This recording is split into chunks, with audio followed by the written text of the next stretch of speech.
Olá a todas e a todos.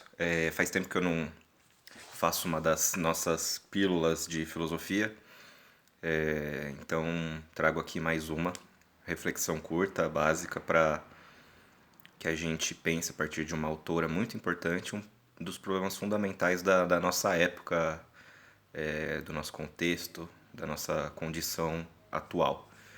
Eu vou trazer à baila aqui o pensamento de uma filósofa norte-americana chamada Judith Butler.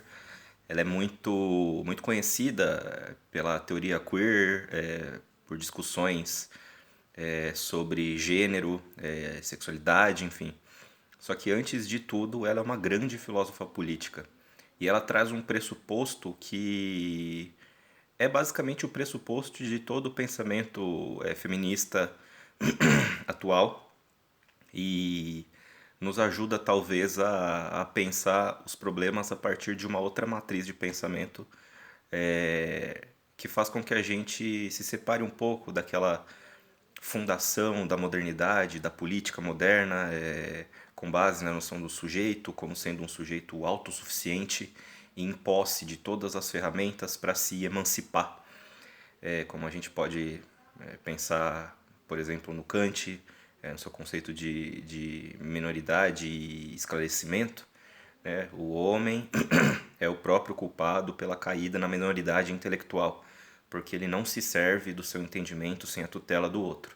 Então, esclarecimento seria a saída do homem desse seu estado de minoridade, do qual ele próprio é culpado, porque se recusou a pensar por si próprio e utilizar o seu próprio entendimento para interpretar o mundo, a realidade, as coisas. Com base nisso, né, e o Kant é a culminação do pensamento moderno, é em Kant em que esse pensamento político, moral moderno atinge em seu ápice. A gente tem uma noção muito empobrecida da subjetividade, da individualidade, que é como se o sujeito moderno ele fosse autossuficiente, ele tivesse em si todas as ferramentas e as condições para ele próprio se libertar e se tornar maior, sair do jugo e da amarra dos poderes instituídos, enfim, que oprimem e que determinam que tipo de vida deve viver. Bom, se a gente parar para pensar um pouquinho, a gente vê que o Kant não erra, mas ele não acerta em absoluto. Claro que a gente deve se servir do nosso próprio entendimento, claro que a gente deve fazer o esforço de pensar criticamente sobre as coisas que recebemos dos outros, e tentar usar o crivo da razão para filtrar as informações, os conhecimentos, os conteúdos que atingem o meu entendimento. A questão é que a gente não nasce sozinho, a gente não nasce isolado, nós não somos mônadas. Nós somos influenciados pelas outras pessoas e influenciamos outras pessoas. A gente nasce dentro de um seio familiar, de circuitos de amizades. A gente depende das outras pessoas. E uma coisa que parece que é óbvia, que é banal, que é essa interdependência que nós temos enquanto seres humanos, uns dos outros, não é tão banal assim. Porque a gente tem essa tradição do pensamento moderno que, se levado às últimas consequências, estabelece que nós somos autossuficientes. Muitas autoras, muitos autores pensaram sobre, fizeram críticas a esse modelo.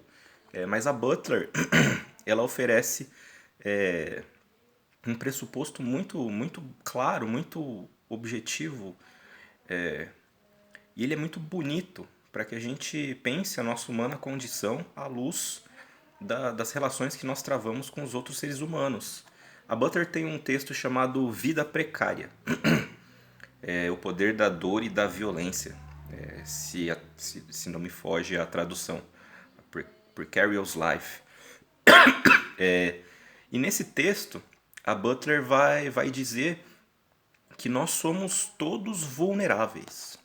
Esse é o pressuposto básico dessa condição humana, a vulnerabilidade. Nós somos vulneráveis. Nós não temos a posse de todas as ferramentas necessárias para que a gente se mantenha seguro, saudável e plenamente realizados. Nós precisamos das outras pessoas, nós somos vulneráveis, nós não temos todas as ferramentas necessárias para que a gente subsista ou autossubsista. A gente precisa de uma série de relações, primeiro as relações familiares, precisa do cuidado, a gente precisa do cuidado dos nossos parentes, da nossa família, dos nossos pais, das nossas mães. A gente precisa ser amparado, a gente precisa ter um teto, a gente precisa de comida, a gente precisa da nutrição, a gente precisa do afeto, do carinho, da educação. Nós não temos essas ferramentas têm que nos ser dadas pelos outros. Esse é um pressuposto fundamental da teoria política da Butler. Nós somos vulneráveis. Só que essa vulnerabilidade no nosso mundo, ela tem uma distribuição injusta. As vulnerabilidades são injustamente distribuídas. Não há equidade na vulnerabilidade. Existem certos grupos de pessoas que são mais vulneráveis do que os outros. É só ver, os pobres são mais vulneráveis do que os ricos. As mulheres são mais vulneráveis do que os homens. A população preta é mais vulnerável do que a branca. A LGBT é mais vulnerável do que as heteronormativas. E assim por diante. Ainda mais se a gente somar mulher, trans, negra, pobre, a sua parcela de vulnerabilidade é muito mais desigualmente distribuída do que para outras parcelas da população. Quando a gente tem uma vulnerabilidade mais distribuída, a gente faz com que essas pessoas vulneráveis possam ser exploradas e violentadas com mais contundência do que as outras. A vulnerabilidade nesse sentido, quando a exploração, a violência, não precisa ser a violência física somente, mas também a psíquica, a ideológica, quando essas parcelas de pessoas que são mais vulneráveis do que as outras são exploradas e sofrem mais violência, as suas vidas, para Butler, tornam-se precárias. É quando as parcelas com mais vulnerabilidade são mais violentadas, fazendo com que essas vidas se precarizem. Ora, o que a Butler pensa sobre essa vulnerabilização? Como fazer com que essa vulnerabilização não torne as nossas vidas ou as vidas desses grupos mais vulneráveis precárias? Como fazer com que a vulnerabilidade não se torne precariedade? E a Butler não é comunista, a Butler tem um pensamento progressista, claro, está aliado a um certo liberalismo, a uma certa social-democracia, enfim. Mas a gente não pode fugir dessa vulnerabilidade, senão a partir de uma construção de uma teia de relações e de cuidados. Nós somos todos vulneráveis, nós precisamos uns dos outros. E não tem como a gente fugir dessa vulnerabilidade, senão a partir do Estado, de políticas públicas, das leis, da construção de um pensamento cívico que faça com que a gente entenda que a gente é interdependente uns dos outros. Não existe mérito próprio absoluto, não existe as ferramentas com que eu me emancipe sem a tutela do outro, porque nós somos todos submetidos à influência dos outros, dos nossos pais, das nossas mães, da nossa família, dos nossos amigos, dos nossos chefes, enfim, dos governantes. Sem uma teia de cuidado construído intersubjetivamente, sem que a gente tenha uma teia de cuidado entre todos para com todos, e isso o Estado precisa intervir para fazer com que esse cuidado seja implementado, com que seja construída uma certa forma de pensar as pessoas interdependentes umas das outras. E a gente nessa época está vendo que a gente é super dependente uns dos outros. Todo mundo é dependente dos outros. E a gente é dependente de um poder central que possa oferecer uma certa segurança quando a insegurança se apresenta. Isso está lá no Hobbes já, por exemplo. O Estado ele precisa manter-nos seguros. E a Butler vem e estabelece essa noção. Nós não podemos nos manter em segurança sem a violência, nós não podemos ter uma vida segura e sem violência, senão a partir da construção de uma teia de relações que cuidem de nós. Eu vou ler um pedaço aqui para a gente terminar, da Butler, E ela vai falar assim: essa dependência fundamental de um outro anônimo não é uma condição da que posso me desfazer quando eu quero. Nenhuma medida de segurança vai impedir essa dependência. Nem há ato de soberania que, por mais violento que seja, possa libertar o mundo desse fato. O significado concreto disso vai variar ao longo do planeta. Há formas de distribuição da vulnerabilidade, formas diferenciais de repartir que fazem com que algumas populações estejam mais expostas do que outras a uma violência arbitrária. É necessário, portanto, que haja um esforço para que essa forma de distribuição da vulnerabilidade não tornem certas vidas precárias. Esse é o título da obra da Butler, Vidas Precárias. E eu acho que é um conceito muito interessante para que a gente pense a nossa atual condição.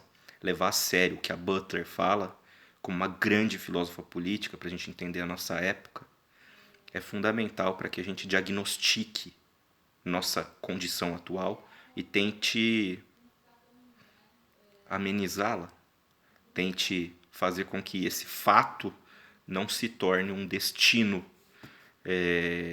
inexorável da nossa condição, tá? Recomendo que vocês leiam A Vida Precária, da Butler. Vocês podem ler a Sarah Sally e Judith Butler e a Teoria Queer, tá traduzido para o português. Tem a Birgit Schippers, The Political Philosophy of Judith Butler. Tem alguns artigos do André Duarte também sobre a Judith Butler. Enfim, vocês podem procurar aí algumas autoras e autores que possam fazer com que vocês estudem e entendam melhor o pensamento dessa filósofa que é tão pouco lida, tão pouco compreendida, mas que se fala tanto sobre sem conhecimento de causa, tá? Então pensar sobre a vulnerabilidade da nossa própria vida e da nossa interdependência com relação aos outros, acho que é uma característica fundamental para que a gente possa pensar na construção, algo que a gente ainda não tem, de uma teia de relações que travem e transformem nossas vidas a partir de cuidados de uns para com os outros. E principalmente cuidado construído pelo Estado. Um Estado que cuide dos seus cidadãos quando alguma crise se acentue. A gente ainda está um pouco longe disso. Mas entender esse fato já é um passo para que a gente possa, no futuro, construir representações que levem em conta a nossa vulnerabilidade e tentar impedir que essa precariedade advenha. Abraço.